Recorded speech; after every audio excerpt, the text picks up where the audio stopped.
रेवती जैसी बहू पाकर मनोरमा जी निहाल हो गई थी। रूप गुण व्यवहार में अव्वल रेवती ने सहर्ष घर की बागडोर थाम ली थी, लेकिन उसे अपनी अलमारी की चाबी का गुच्छा देते हुए आखिर क्यों मनोरमा जी का दिल दहल उठता और दिल में तरह तरह के विचार उठने लगते थे। मनोरमा जी अलसाई सी उठी, एक जोरदार अंगड़ाई ली। हालांकि उठने में काफ़ी देर हो गई थी, जबकि वे भरपूर नींद सोई थी। बेटे की शादी हुए 2 ही दिन हुए थे। महीनों से वे तैयारी में लगी थी और अभी भी घर अस्त व्यस्त सा ही था। सोचा उठकर चाय बना लें। बहू को अपने हाथों से चाय पिलाने की इच्छा से जैसे उनके अंदर चुस्ती आ गई। वे किचन की ओर बढ़ी ही थी कि ट्रे में चाय के कप को सजाए बहू आती दिखी। साथ में प्लेट में बिस्कुट भी रखे थे। चलिए मम्मी, साथ बैठकर चाय पीते हैं। कितनी थकी थकी सी लग रही हैं। पल भर को तो मनोरमा जी अवाक रह गईं। उन्हें उम्मीद नहीं थी कि शादी के 2 दिन बाद बहू स्वयं रसोई में जाकर चाय बना लेगी और उन्हें साधिकार पीने को भी कहेंगी। चाय पीते पीते उन्हें याद आया कि आज तो बहू पग फेरे के लिए मायके जाएगी।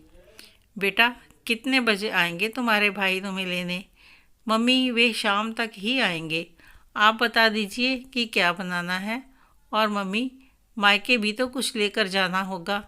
ठीक है, देखते हैं, तुम चिंता मत करो, मैं सब तैयारी कर दूंगी।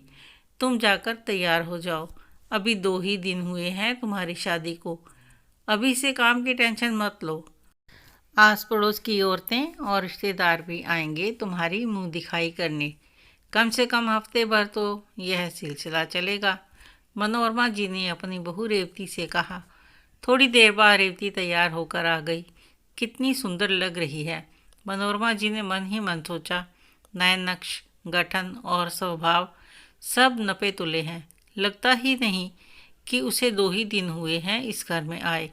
कितनी जल्दी घुल मिल गई है सबसे। मम्मी, ज़रा चाबी तो देना, खाने का सामान, नई क्रॉकरी वगैरह निकालनी है। मैं चाहती हूँ कि भैया के आने से पहले ही सारी तैयारी कर लूँ, ताकि फिर आराम से बैठकर गप्पे मारी जा सकें। रेवती ने बहुत सहजता से कहा। सुनते ही मनोरमा जी का पारा 7वें आसमान पर पहुँच गया। बहू आते ही उनके चाबी के गुच्छे पर अधिकार जमाना चाहती है, पर प्रत्यक्ष रूप में कुछ नहीं बोली। मना भी नहीं कर सकती थी, इसलिए चाबी दे दी। जब से वे इस घर में ब्याह कर आई थी, पहली बार उन्होंने किसी को चाबी दी थी। मन में तरह तरह के विचार आने तो स्वाभाविक थे। अब आप निश्चिंत होकर बैठ जाइए, मैं सब मैनेज कर लूँगी। शादी की वजह से कितनी थक गई हैं आप? रेवती ने चाबी का गुच्छा उनसे लेते हुए कहा। रसोई से खटर पटर की आवाज़ें आती रहीं। बीच बीच में रेवती पूछती भी जाती कि फ़लाँ चीज़ कैसे बनेगी या फ़लाँ चीज़ कहाँ रखी है। वे अपने कमरे में बैठी बैठी जवाब देती रही, पर जब देखा कि बहू की मदद करने बेटा भी रसोई में पहुंच गया है, तो उन्हें वहां जाना ही पड़ा। बहू ने 10-12 डिश बनाने के लिए सामान निकाला हुआ था। उनके सबसे कीमती क्रॉकरी और कटलरी सेट टेबल पर लगे हुए थे। यहाँ तक कि अपने सामान से उसने टेबल मैट्स निकाल कर भी सजा दिए थे। उनका नया कुकर, कढ़ाई और कड़छियाँ भी 2 पोंछ कर करीने से रखे हुए थे। किचन के स्लैब पर भी सामान बिखरा हुआ था। इतना फैलाव देखकर उन्हें पल भर को कुड़न तो हुई, पर रेवती के चेहरे पर छाई खुशी और जोश को देखकर वे कुछ नहीं बोली। चाबी का गुच्छा बहू की कमर में लटक रहा था। उनका मन हुआ कि वे उसे मांग लें, पर हिम्मत ही नहीं हो रही थी। इतनी सारी चीज़ें बनाते बनाते दोपहर के 3 बज गए थे। मम्मी जी, अब आप जाकर थोड़ी देर आराम कर लीजिए। और हाँ, ये आपकी चाबियाँ। रेवती ने जैसे ही उन्हें चाबियों का गुच्छा थमाया, उन्होंने उसे ऐसे पकड़ लिया मानो कोई बहुत ही कीमती चीज़ उनके हाथ में आ गई हो। शाम को रेवती का भाई, भाभी, बच्चे, उसकी छोटी बहन सब आए। हर थोड़ी थोड़ी देर बाद वह उनसे चाबी मांगती। मम्मी, ज़रा यह निकालना है, चाबी दीजिए ना। फलां चीज़ तो निकाली ही नहीं। निकाल देती हूँ। मेरी ससुराल में भैया पहली बार आए हैं, उन पर अच्छा इम्प्रेशन पड़ना चाहिए। वे चाबी का गुच्छा उसे अवश्य देती, पर जब तक उन्हें वापस नहीं मिल जाता उनका सारा ध्यान उसी पर अटका रहता। सेवा सत्कार में शाम हो चली थी। रेवती अपने भैया के साथ मायके के लिए प्रस्थान कर गई। अगले दिन उनका बेटा नीरज रेवती को उसके मायके से लेकर आया।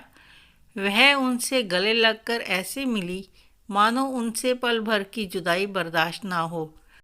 मनोरमा जी को रेवती का उन पर इस तरह से स्नेह उड़ेलना बहुत अच्छा लग रहा था, पर भीतर से उन्हें यह बात भी परेशान कर रही थी कि कहीं रेवती उनके चाबी के गुच्छे पर अधिकार कर उनकी सत्ता को ही चुनौती ना दे दे।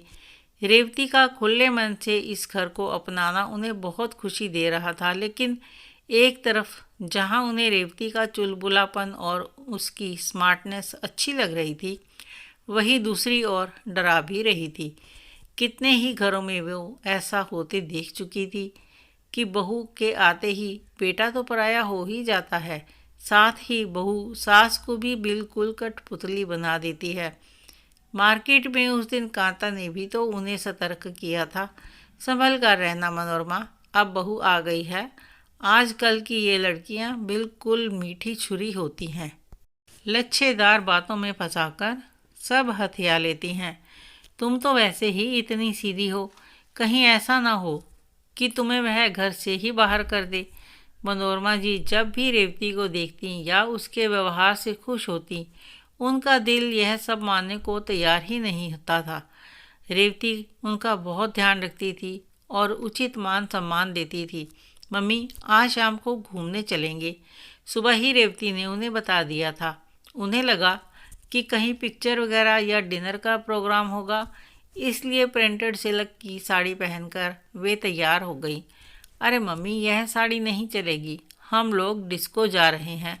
चलिए मैं देखती हूँ कौन सी साड़ी ठीक रहेगी। लेकिन मैं डिस्को में जाकर क्या करूँगी, तुम लोग चले जाओ, मनोरमा जी बोली। ऐसे कैसे नहीं चलेंगी मम्मी, एक बार चल कर तो देखिए, आप खूब इंजॉय करेंगी। हाँ हाँ मम्मी, आप और पापा दोनों चलिए ना, रेवती इतने प्यार से कह रही है तो मान लीजिए ना। नीरज ने भी जब कहा तो ना करने का सवाल ही नहीं उठता था। देखिए, यह नेट वाली साड़ी ठीक रहेगी, लेकिन इसके ब्लाउज़ की फिटिंग तो सही नहीं लग रही है। ज़रा स्टोर की चाबी दीजिए, मैं सिलाई मशीन निकाल कर इसे ठीक कर देती हूँ। रेवती ने फटाफट ब्लाउज़ ठीक कर दिया। सचमुच फिटिंग एकदम बढ़िया हो गई थी। मनोरमा जी को बहुत अच्छा लगा, पर उसने चाबी वापस नहीं की है, यह बात उन्हें खटक गई। डिस्को में जाने का यह मनोरमा जी का हालांकि पहला अनुभव था, पर उन्होंने एंजॉय बहुत किया। बीच बीच में उन्हें यह ख्याल तंग करने लगता कि बहू के पर्स में चाबी है। घर लौटकर भी दिमाग में इसी परेशानी को लेकर वे सोईं। सुबह का चाय नाश्ता सब रेवती ने तैयार कर दिया, और वह भी बिना किसी गलती या देरी के। वे लगातार यही सोचती रहीं कि आखिर चाबी का गुच्छा मांगे कैसे। पता नहीं बहू उनके बारे में क्या सोचेगी, या कहीं बेटे के ही कान न भर दे। अगली सुबह उनके कमरे में आकर रेवती उनकी अलमारी खोलकर बैठ गई। मम्मी, आज आपका वार्डरोब देखा जाए, जो बेकार साड़ियां हैं उन्हें हटा दें, और जो ब्लाउज़ ठीक करने हैं वे भी ठीक करके रख देती हूँ। मनोरमा जी उसे हैरानी से देखती रही, कहती भी तो क्या।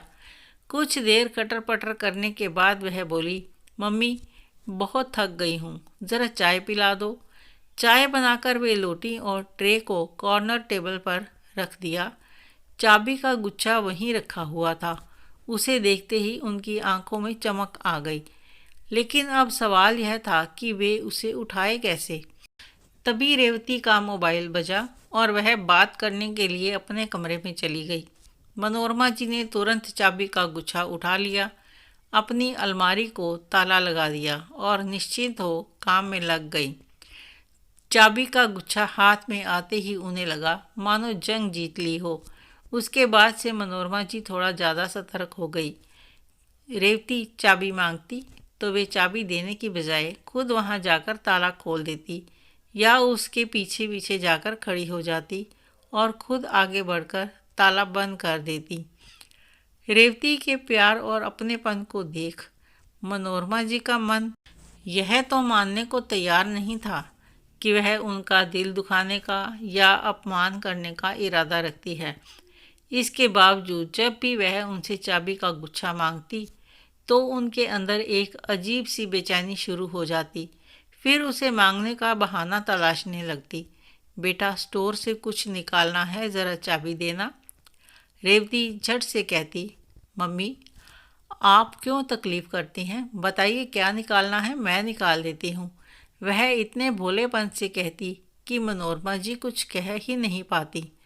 एक दिन मनोरमा जी को कुछ काम से बाहर जाना पड़ा और जल्दी जल्दी में वे चाबी का गुच्छा अलमारी में ही लगा छोड़ आई। सारा वक्त उनका दिल धड़कता रहा कि अब तो रेवती उसे निकालकर अपने पास रख लेगी। जब वे घर लौटी तो देखा अलमारी बंद थी और गुच्छा नदारद था। वे सोचने लगी, ना जाने मेरे पीछे से इस लड़की ने क्या क्या सामान निकाल लिया होगा। वैसे भी तो जब तब उनकी ज्वेलरी निकाल कर वह पहन लेती थी।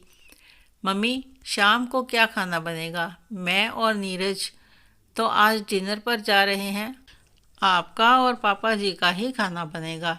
रेवती मुस्कुराती हुई उनके सामने खड़ी थी। रोटी सब्जी ही बनेगी, तुम परेशान मत हो, मैं बना लूँगी, मनोरमा जी ने कहा। पर उनकी आंखें चाबी के गुच्छे को ढूंढ रही थी। उसकी कमर पर तो नहीं लटका हुआ था। फिर कहाँ है? आखिरकार रख ही लिया ना इसने। उनके मन में विचारों का तांता चल रहा था। पति ने पानी मांगा तो वे रसोई में आई। देखा स्लैब पर चाबी का गुच्छा पड़ा हुआ है। जैसे ही उन्होंने अलमारी खोली तो उसे देखकर वे दंग रह गई। अलमारी पूरी तरह से व्यवस्थित थी। 5-6 मॉडर्न ड्रेस, 4 लेटेस्ट डिज़ाइन की साड़ियाँ, व स्वरोस्की और जरदोजी वर्क के 3 सूट करीने से हैंगर पर टंगे हुए थे।